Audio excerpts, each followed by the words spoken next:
Magandang umaga po sa inyong lahat. May nakakabiglang nangyari ngayong araw. Pumutok na ang Bulkang Mayon. Itinaas na ito sa Alert Level 5. Delikado po ito para sa mga naninirahan malapit sa bulkan. Pinapayuhan ng lahat na lumikas agad. Ako po si Nicolang Sigot, nag-uulat mula sa Albay para sa GMA News.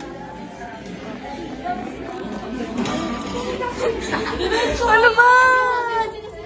Sino? Ang baho! Ano yun? Uy! Ang baho yun!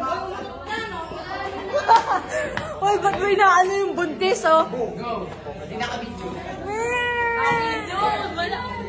Ang baho talaga! Lakas ah. Kaya na ba yan? Wala din si Mapa.